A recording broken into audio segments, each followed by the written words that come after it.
When Ronald Reagan proclaimed October to be National Pregnancy and Infant Loss Awareness Month, he noted that when a child loses a parent, they are called an orphan, and when a spouse loses their partner, they are called a widow or widower. But there is no word to describe a parent who loses their child, and unfortunately, it's something that many families do indeed have to deal with. I'm Yvonne Rothermel, a licensed clinical social worker specializing in perinatal and infant loss, and this is Parent Savers, episode 74.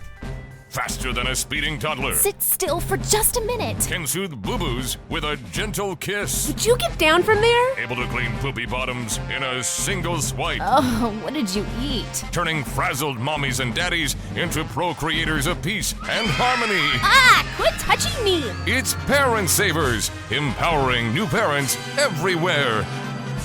Welcome everyone to another episode of Parent Savers, broadcasting from the Birth Education Center of San Diego.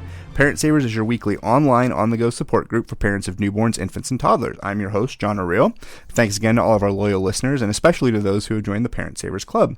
These members get bonus content after each new show, plus special giveaways and discounts.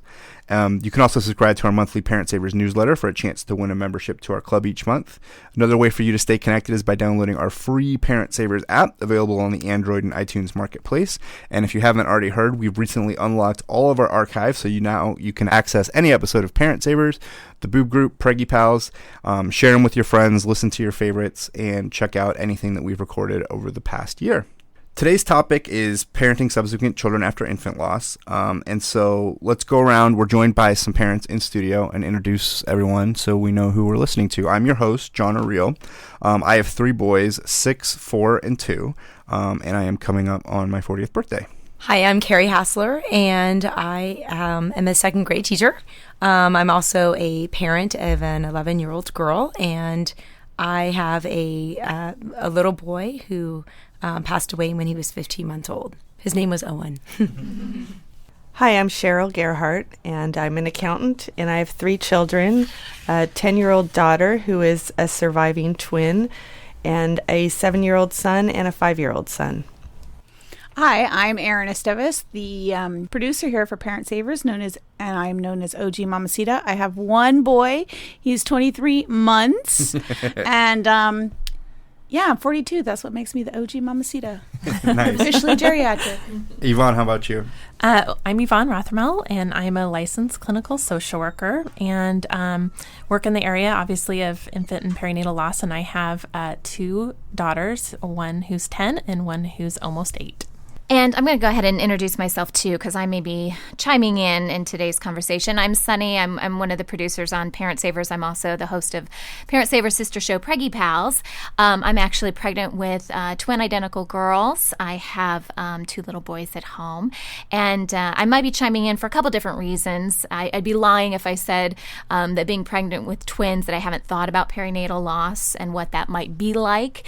And if one twin survives, the other doesn't. So that's been on my mind, but I also had a brother that passed away. This is several years ago. He passed away in 1994, and he was about 12 years older than me, but I can definitely talk about what it's like from a sibling standpoint and how that affects family dynamic. Cool. We'll see if the conversation goes that way. All right, well, thanks everyone for joining us. Before we begin, here's Detective Damian Jackson with some great ways to better protect our children. Hey Parent Savers, this is Detective Damian Jackson with the Escondido Police Department's Family Protection Unit and the Internet Crimes Against Children Task Force here in San Diego, California. As part of the Escondido Police Department's ongoing series of community outreach education to help families enhance their personal safety, I'm here today to talk to you about GPS programming. Criminals are constantly looking for those easy opportunities these days to take your property and turn it for a quick profit on the street. As new parents, you're probably on the go a lot, and with today's technology, getting where you need to be is as simple as tapping an address into your GPS device and off you go, getting to your next destination easily and efficiently. However, one of the easiest items to spot, steal, and quickly sell is that GPS device sitting on your dashboard or center console for all to see. It doesn't matter to that criminal what the best route to SeaWorld might be or where the closest sushi spot is, but the address you've programmed in the home category is like giving a criminal a treasure map and the X is right on top of your house. My tip for the day, don't make home your actual home. I'd be willing to bet there's not one of you out there listening that doesn't know how to get from your house to the grocery store, or from the grocery store back to your house. So for an added layer of security and protection for you and your family, instead of using your actual home address, use the grocery store as your starting and finishing point on your GPS device when using it to plot out your trips. That way, if someone relieves you of your GPS device without your permission, you will only be giving them directions to the produce section and not to your family's castle. For more information on how you can keep your family safe, visit us on Facebook or Twitter at /Escondido Police. With the Escondido Police Department and the San Diego Internet Crimes Against Children Task Force, I'm Detective Damian Jackson, reminding you to keep your family safe and smart.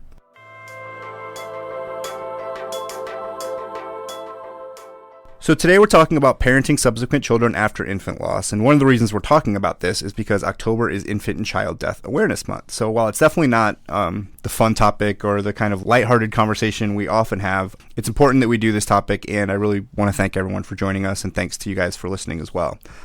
So Yvonne, how did you get started in this specialty area of helping parents in this? Well, I used to work with adolescents in residential treatment, and it was during the AIDS time. I had a lot of kids who lost their parent from AIDS, and at that time I had had some of my own losses, and I became very interested in grief work. So I did a grief group for the kids and really wanted to learn more about it, so I went on to work at hospice and then a women's hospital working with women who've lost babies. And then ironically, I ended up having my own loss at birth, so life sort of prepared me for my own life. And it became sort of a real passion for me. I just felt like there's a lot of misunderstanding about grief, which makes it very hard for people and families that go through this. And how common is it for families to go through this? Well, we know that in terms of miscarriage, about 15 to 20% of those pregnancies end. Usually 80% of those are in the first 12 weeks. And then what people don't often realize is that miscarriage goes all the way up to 20 weeks. And so there are women who have can be very traumatized by early miscarriages. Some people breeze through it. But some of the later miscarriages, too, can be quite traumatic in how they are delivered. And then stillbirth is usually about 1 in 160 births are stillbirth. And something that's not very well known, I think, is that many stillbirths have totally unknown reasons. We don't know why they die. Up to 60% of stillbirths, we still don't know why they die. And this can be very anxiety-provoking for families who have another babies because you have nothing dependent on. So you worry about your next child. And then in terms of infant loss, sudden infant death, which could be reasons other than SIDS, there's about 4,000 a year in the United States. So usually half of those are SIDS deaths. So, maybe let's just start. If you guys could share a little bit about what happened to you so we all kind of can hear your story, and then we'll go from there. Okay, I'll go first. This is Cheryl. My husband and I were going through infertility, so we were doing in vitro and did it a few times, and we're so excited when we finally got pregnant, and then even more ecstatic when we found out we were having twins. So we have lots of twins in our family. My husband's a twin, my dad's a twin, my husband's dad's a twin, so it was just really exciting to think we were having twins.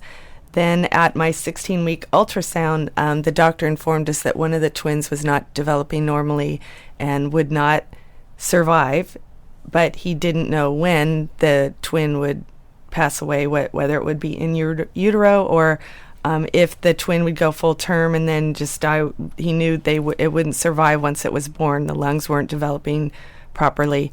We were really devastated.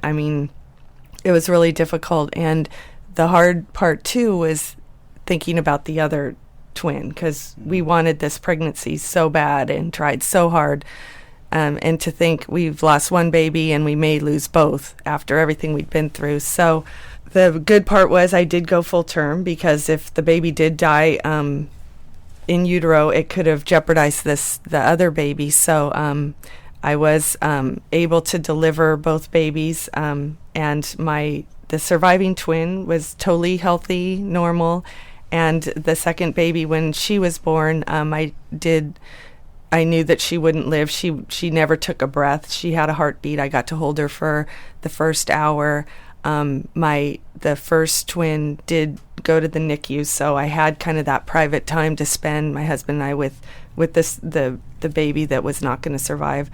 and she passed away within that hour. Her heart stopped beating, and we were mourning her for a while, so it wasn't like a sudden thing, because we knew from 16 weeks on that this baby wasn't going to survive, but it was still, a difficult thing to go through. And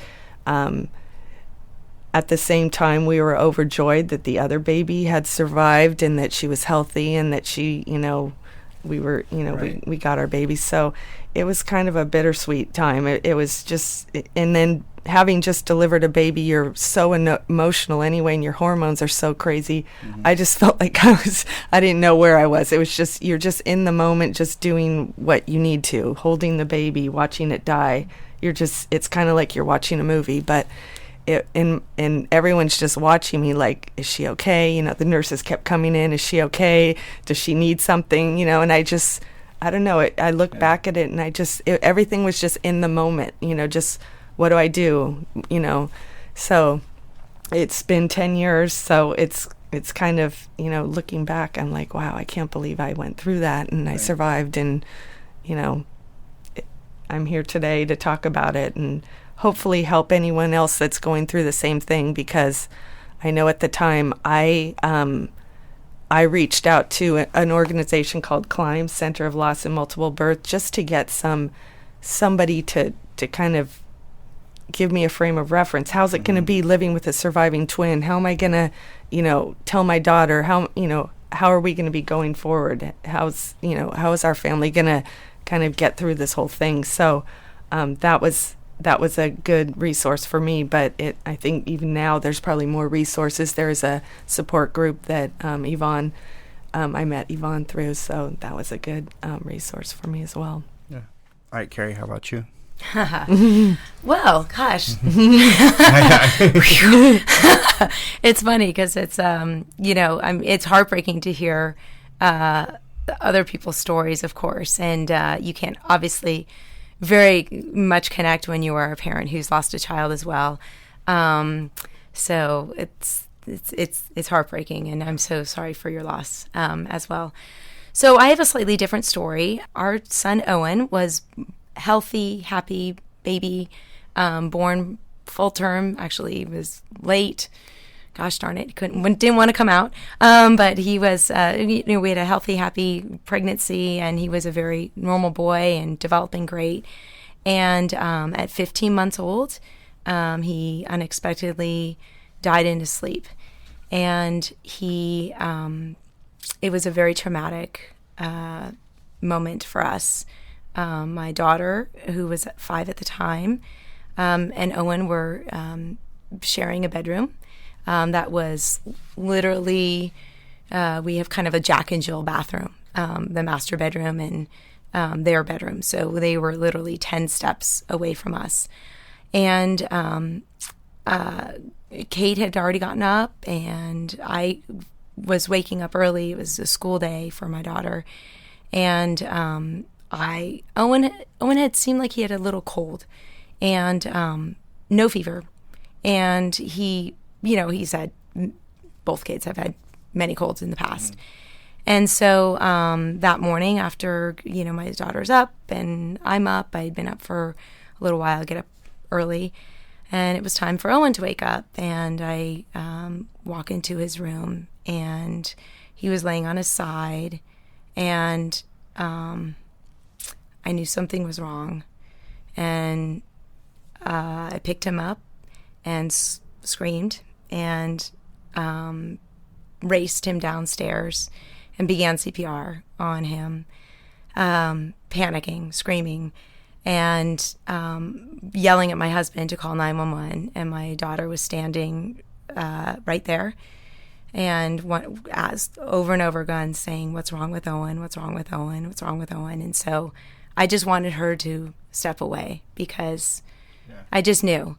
So doing CPR on him, I didn't know if I'm not in the medical field, and of course you're just racing, your heart and your mind is racing. So I'm doing CPR, but in my mind I knew either he was either dead or I had lost him. he would not ever be the same Owen that he had been before. And so the fire station was the first to come, and they whisked him away, and I went shortly thereafter with the police to the hospital. And at this point, I still hadn't known. What were they able to revive him? I don't know. My daughter and my husband stayed back at the house, and I later on we found that was intentional, because in the death of a child that we didn't know what the cause was. The detectives had to interview us separately. So at the hospital is where they told me separately and on my own that he had died. Because you guys were separated. We were separated. And then when my daughter and my husband came, I gave them the news. So it was a very traumatic experience, very traumatic. And my parents came, and I'm not sure which is worse, having to be told that your child has died or having to explain it to your 5-year-old and your husband that they've lost their brother and their daughter. And their son. Did they help you with how to say to your daughter? Or? No. No. I think that it was just a very traumatic moment for everybody. It's traumatic for the doctors. It's traumatic for the fire station and the police. And I think it just, no one knew what to do or how to say it. And I remember before my husband and my daughter came to the hospital, before my parents had come, and I was in the room where they had told me that he had died. First of all, I'd also ripped down the blinds in the room out of a panic. And later on, I thought, oh gosh, I wonder if I'm going to have to pay for that. But at the moment, I didn't really care so much if I had to pay for the blinds being ripped down. But I remember going to the bathroom, and I've shared this story with Yvonne, and going to the bathroom, and Cheryl mentioned you feel like you're in a movie. I felt like I was very much on a movie set, and I felt that way for a long time, that you're in a movie, you're an actor in a play. Well, how does this actor, what is the actor supposed to do? I don't know. I've lost my lines. Where's the script? Isn't there supposed to be a script somewhere? But I remember going to the bathroom and looking at myself in the mirror. And when I was growing up, I swam and I played water polo, and I had this coach who used to, had this megaphone, and he would yell, the swim sets over the megaphone to everyone in the team. And when you got to a really hard set, he'd always say, okay, this set is going to separate the men from the boys and the women from the girls.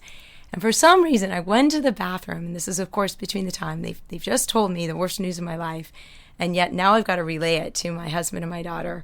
And I remember looking in the mirror and saying, and for some reason, his image popped into my brain, and the guy with the megaphone, and I remember saying, okay, Carrie, this is what separates the men from the boys and the women from the girls, and I got to do it. And it immediately, right from that moment, I knew I had to step it up, and it was for my daughter. It's like I have to be a strong mom for her, and that's what I have to do. So it just, you dig deep when you have to tell somebody. And no one was there to help with that. Because no pamphlet. There was no. I don't know where the parenting book was on that. I'm like, what happened? They didn't teach me that, and Mommy 101. I don't know. So anyway, it was a very traumatic time. So obviously we appreciate you guys sharing this. How deep do you usually get into it? How often do you revisit the stories? If it comes up, I imagine that there's sort of a condensed version that you share. Yes. Well, my story, I almost never tell it in that kind of detail. So, I really, really appreciate it. Almost never do I do that. Yeah. To be perfectly honest, it makes, everyone, talk about being a party pooper. Right. It really makes people uncomfortable. And it's a terrible story. Right. There's not a lot of good that comes out of that. And so it's hard for me to tell it. But I also am very conscientious of knowing that it's really hard for people to hear that. So in this kind of situation, I think it's an appropriate thing to hear, because I think to myself, my gosh, I wish I had somebody at that moment who had been through something like that. Yeah. So feel like I'm not the only person in the world who's been through that. Exactly. So very rarely do I tell that story in that kind of depth. Right. I think that's what makes these losses so hard, is because they're such lonely losses for families.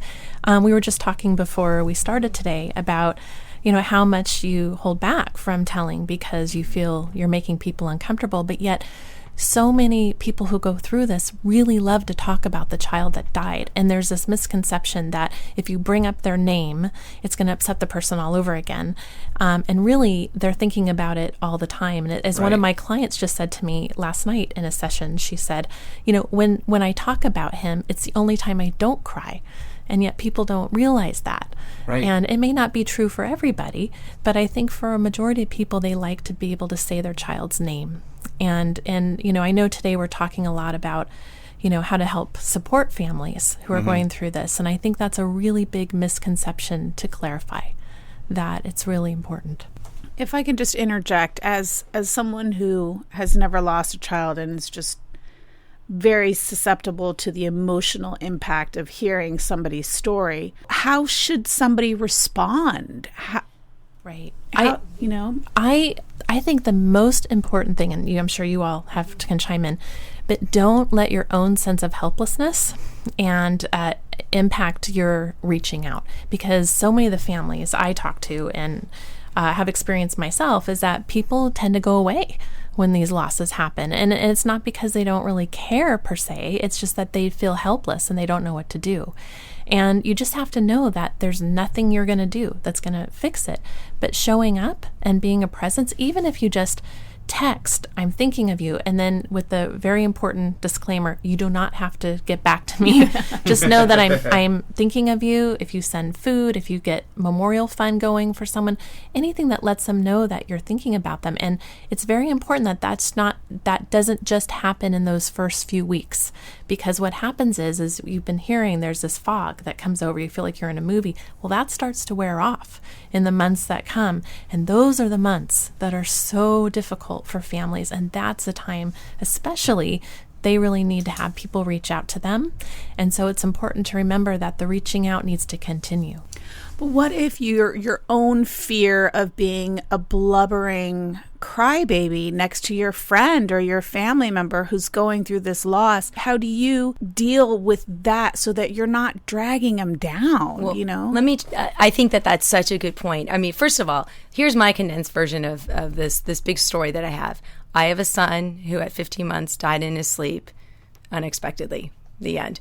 And so, of course, just that is obviously enough hard to make me tear up. Right, of course. But I always think it's better to say something than to say nothing, or even to just say, "I'm so sorry. I wish I had something to say," or "I wish I could help." To even just admit, just to say "Oh, I just don't know what to say," is better than saying nothing, because and another point to make is that, don't worry about making somebody cry and upset, because guess what? I'm already crying. I'm already crying. I'm already at home crying. So it's you're not taking anyone down. It's already something that's very much a part of who I am and every day and our thoughts.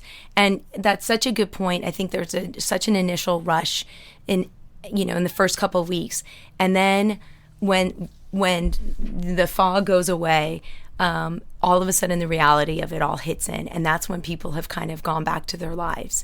And there's such a false assumption, I think, that it's been 6 months, they should be over it by now, or they should be, I'm like, oh, no. I mean, a loss of a child you never get over. But I always feel like if you don't know what to say, the most simple thing is just to say, "I'm so sorry." It can be just as simple as that. And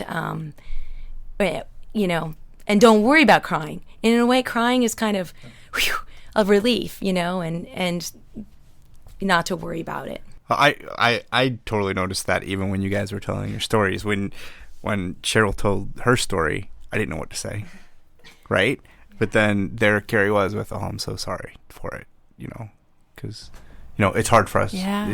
But it's not about us. It's about but it you is guys. really hard. Well, yeah. It's really hard. And I think that people say. just don't want to say the wrong thing. Right. But I also think that let's talk more about, we'll take a quick break. talk more about how it did change the way that you are parenting your other kids. So we'll be right back.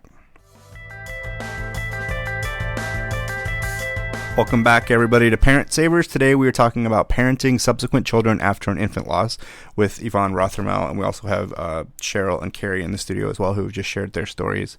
So let's talk about how, and I mean, you talked to Carrie about even before you told your daughter, having that moment where you looked yourself in the mirror, you know, and were like, it's time to step up the game.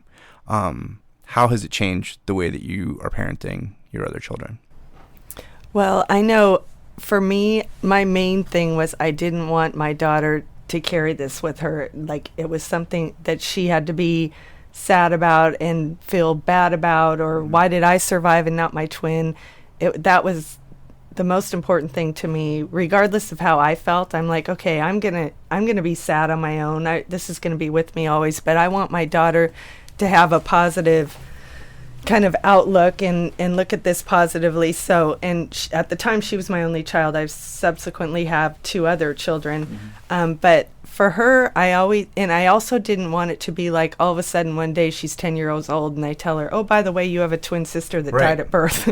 Because I just was like, you know, you hear about kids that are adopted and they don't find out till they're adults, and you're like, you know, and then they go crazy. Yeah. So I'm like, I want her to know it's part of her, but I want it to be a positive thing, and I want I don't want her to feel bad or sad about it. You know, she can feel sad in a way. Yeah, I wish my sister was here, but not, you know, where it's going to just impact every day. So we named her twin Angelina, and with the name Angel in it, just because we knew she wasn't going to survive, and we wanted it to kind of always be her guardian angel. So from the time she was, you know, born, we, you know, always talked about Angelina, your guardian angels with you. And so we didn't talk about her a lot, but it was enough that she knew about her. And it's not like, you know, when she got into school, all of a sudden she knew she had a twin sister that didn't live. So that was important to me. And then with my subsequent kids too, you know, just so they know, you know, Angelina passed away, and they always ask, why did she have to die? And you know we're religious, so it's like, well, God wanted her, and she's very special, and she's always a part of our family. So I've tried to keep it where it's not a bad thing, and they don't see that I'm upset. I try and, you know, say, yeah, I'm sad she's not here too, but you know what, God wanted her, and she's watching over you guys, and you're lucky to have, not everyone has this special guardian angel. But one of the things that as I was thinking about this question, because I don't think about this a lot, the loss and how it's affected me. You know, I just kind of try and live in the moment. It's your story. I mean, yeah, it's my story. Your reality. But and I don't know if I always made this connection, but when I look at the way my husband and I parent compared to just other people around us, we've always been the type of people that, like, our kids are always with us. Like, just, you know, we traveled a lot before we had kids. We still travel with our kids. We bring them to Europe with us. We bring them on 18-hour flights. It's like, people are like, God, why do you lug your kids everywhere you go? You know, they get babysitters. They go to Vegas for the weekend. We don't do that. Like, our kids are, like, so much a part. And not that there's anything wrong with that. Right. But I think that maybe part of it has to do with this loss and us knowing how precious these kids are and how lucky we are to have the ones we have, because if we went away without them, we'd miss them. We'd be like,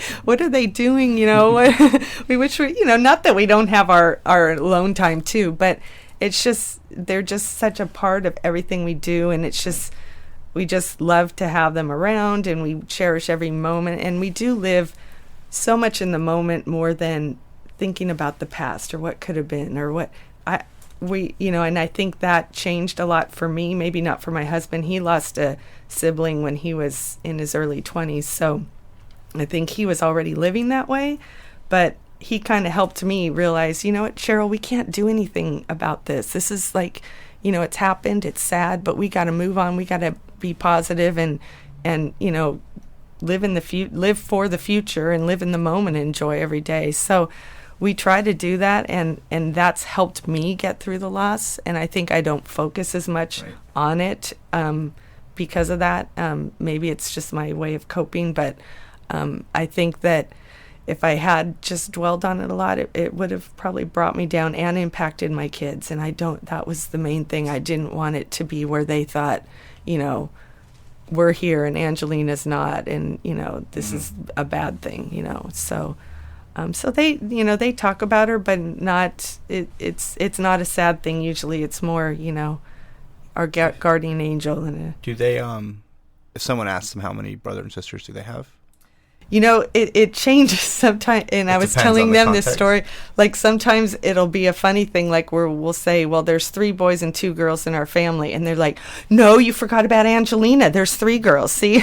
Just we'll joke about it in a healthy way, but it changes, and I was telling them that it seems like when the kids get in kindergarten, they start talking about it more matter-of-factly, like, oh, I had a sister that died, and they tell these other kids that are their new friends, and the kids are like, what, they don't know what to say. Yeah. And then as they get older, my daughter, who's now in 5th grade, she now is telling her younger brothers, don't say that. That makes people uncomfortable, Right. You can talk about her, but don't, just blurt out to someone you don't know. Mm-hmm. So they, that's kind of it. They'll say her name sometimes when people ask, but for the most part, like when they're writing about in school, you draw a picture of your family. They don't normally draw Angelina. They draw the dog and the fish and more than that. But it's not that they don't remember her or think about her, but they know I think they know that makes other people uncomfortable. And so that's their way of kind of not putting people on the spot, whereas they're closer friends, no, and right. Then, people that are close to our family, and they'll talk about it more openly. I think in terms of this topic about parenting, I think one of the things we forget when we hear these stories, although with Carrie's story, the trauma is very apparent. I think that many of these families who have these sort of sudden losses are dealing with a traumatic component as well as a loss component. And when you have trauma like that, your assumptive world, the world you live in and assume is going to be final time, just gets ripped out from under you. And so all of a sudden, everything feels so vulnerable. Like you feel like, you've been on the other end of a small statistic, and now it just nothing sort of can make you feel better. And so there's this heightened anxiety you have about not only your children, but maybe your spouse, or if they don't come home, or it's this traumatic thinking we get into. And I think that is often a big struggle for families who are parenting subsequent children, is sort of how to manage some of that without being like crazy mom and overprotective, right? Right. But yet at the same time, it feels like everything feels threatening. No one's going to hurt themselves falling off the right. Really? Right. 'Cause sometimes bad things happen. For us, we were probably, we were crazy. I'm just gonna say it. We were crazy, and in a way we still are. But for us, with Kate, we dragged her mattress in our room, and she slept in our room on a mattress for 6 months. And then I very distinctly remember having a very serious conversation with my husband about getting a heart monitor for her. And everyone, let's get a heart monitor. We're all going to strap in, and maybe one for the dog. And and then you step back and go, wait a minute, maybe we're going down to crazy town. I don't know. So, but yeah, you become, anything is susceptible. Anything could happen, and anything can. And so that paranoia of being very worried about your child is, the surviving child is huge. It manifested for me in all sorts of ways. I mean, sleeping on the mattress. We did not get the heart monitor, by the way. We decided we were down in crazy town. We have to pull back a little bit. But having our daughter sleep over at a friend's house didn't happen for a very long time. I felt very compelled. Even the very next day, after Owen died, I was going to be the one that took Kate to school, because, gosh, anything could happen, and I have to make sure she gets to school and safely, and I'm going to walk her in and be there right away when she gets picked up. So yeah, you would love to just wrap your other child in bubble wrap and protect them, but that's the emotional side of you, but you have to intellectually say, you know what, though, that's not what's good for my child. I can't do that. And that's really, it is the trial of a life for me to lose a child. How do you grieve for this one, but how do you be a good mom for the other one? And it is, there's no handbook. You have to. It's very difficult. It's the challenge of my life. Sonny, how did things change for you when you lost your sibling? Well, I was 16 years old. He died of leukemia, so he was sick for about 13 months prior to dying. And I think what was difficult and continues to be difficult for me today is that it was just the two of us. And so when people say, like, do you have any brothers or sisters? I still don't know what to say. Are you an only child? Yeah, I kind of was. I mean, because he was so much older than me, I kind of was treated like an only child. But I think it was interesting how it affected our family overall, because my mother in particular was very set on, this is not going to, sorry, gosh, I'm getting emotional. Well, I'm also pregnant, and it's part of it. You're crying too. So. But my mom was set on, this is not going to destroy our family, because it can do that. It can do that for a marriage. You can play the blame game. With a disease, it's very hard to blame things, but with an accident or something like that, it's very easy to do.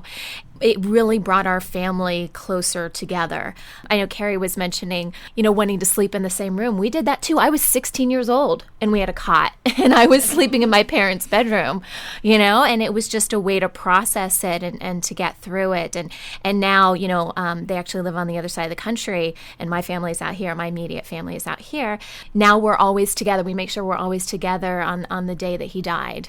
And so we have little things like that even now we bring up and ways that we're able to grab hold of it and bond. This happened so many years ago, and I still cry at random times because I knew him. I got a chance to really know him and spend 16 years of my life with him. So it was a little bit different situation than losing someone younger. But the pain is still there. I don't think it ever goes away.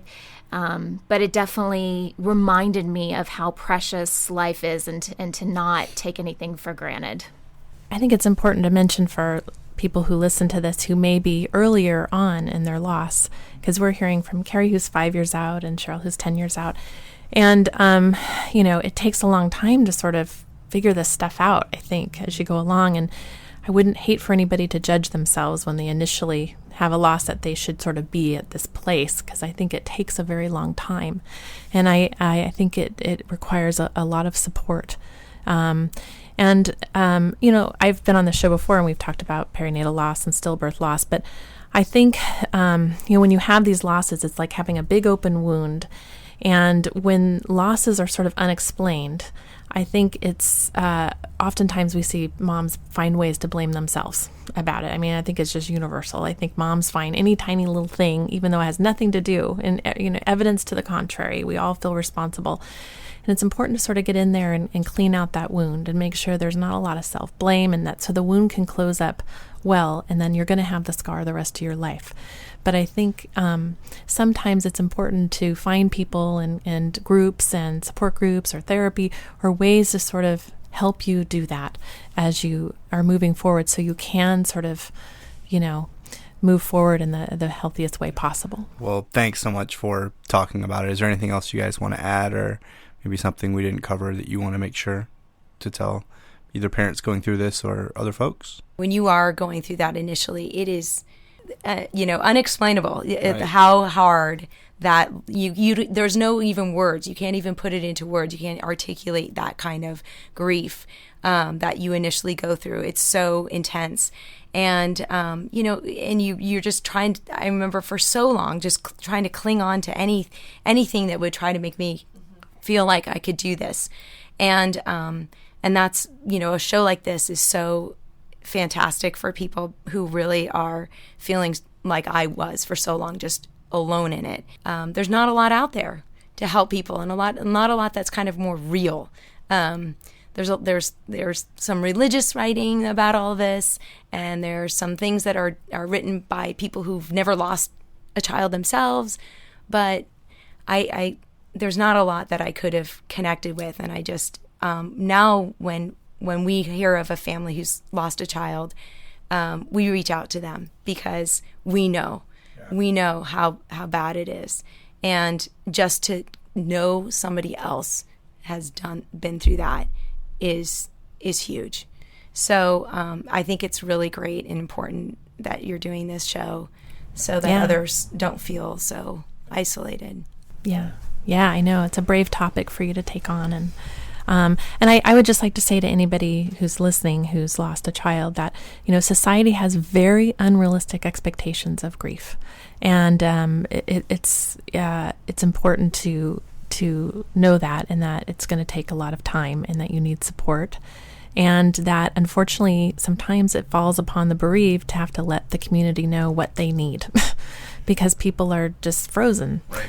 And, sometimes I always recommend doing a group email saying it's okay to talk about this, it's okay to talk about this, and just saying something out to your community that kind of gives them instructions. And it stinks that it has to be on the bereaved person, but I really think it helps in the long run in terms of making sure there's support coming in, because so many people just freeze in the face of that. So, all right. Well, thanks again so much. And thank you to those listening as well. For more information about today's show, we've got an episode page on the website at parentsavers.com.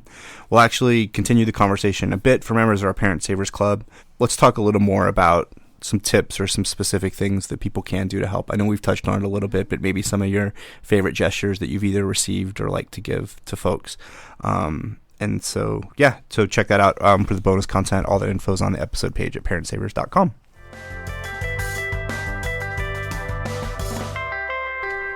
Here is a question from Rebecca. She writes, I've noticed my nephew is a bit more aggressive than normal. I don't see him all that often, and I know kids can change quickly, but something doesn't seem quite right. He's almost a bully around other kids, and when you try to discipline him, he never seems remorseful. Can this be a sign of some sort of disorder? Hi, Rebecca. This is Amy Goyle from Tadpole Therapy here to help you out.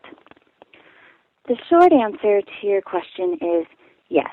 Aggression can be a sign of a disorder. In order to find out, though, your nephew's parents need to be the ones to bring him in for an evaluation. Usually it's with a psychologist or a neuropsychologist, but they're the ones that will gather information and give a more concrete answer about what your nephew is going through and if he does indeed have a disorder. That's the short answer, but I want to give you just a little bit more for you to think about. Keep in mind, Rebecca, that not all kids need to have a disorder, quote-unquote disorder, to demonstrate aggressive behavior. Here's some examples of situations that I've observed before. Mom has to go back to work, and the kids are stressed out about it, so they act out. Mom has a new baby, and this new baby isn't welcomed.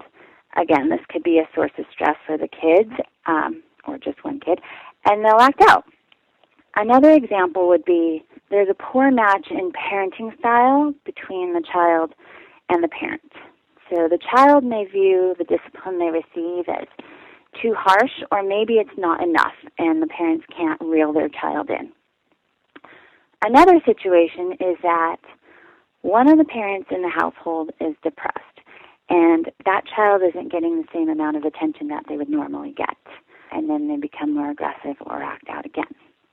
I don't want my examples to lead you to think that your nephew doesn't have a disorder. I don't know the answer to that. I just wanted you to be aware that there's different causes. Your nephew may very well need to have treatment, and that's a good thing because you told me that he's lacking in empathy, or you think that. Unfortunately, as a relative, you can't do anything on your own. It has to be the parents that act on this. I hope my answer gives you a place to start, Rebecca. I wish you the best. That wraps up our show for today. We appreciate you so much for listening to Parent Savers, and thanks so much for joining us. Don't forget to check out our shows, Preggy Pals for expecting parents, the Boob Group for moms who breastfeed their babies, and there's also Twin Talks for parents who are either expecting twins or have twins and dealing with all of the various issues that twins bring up. Next week, we're going to be talking about ADD and ADHD, so make sure to tune in for that. Thank you so much for joining us. This is Parent Savers, empowering new parents. This has been a New Mommy Media production. The information and material contained in this episode are presented for educational purposes only. Statements and opinions expressed in this episode are not necessarily those of New Mommy Media and should not be considered facts. While such information and materials are believed to be accurate, it is not intended to replace or substitute for professional medical advice or care, and should not be used for diagnosing or treating healthcare problem or disease or prescribing any medication. If you have questions or concerns regarding your physical or mental health or the health of your baby, please seek assistance from a qualified healthcare provider. Hey mamas, don't forget to check out Mighty Moms. It's our online community built for new moms just like you. Not only can you connect with other moms, but you can also join us backstage for special mom-only online events. And you'll also be notified when we're recording so you can join us as a special guest. Visit our website, newmommymedia.com, and click on the Mighty Moms banner. It's free. That's newmommymedia.com. See you there.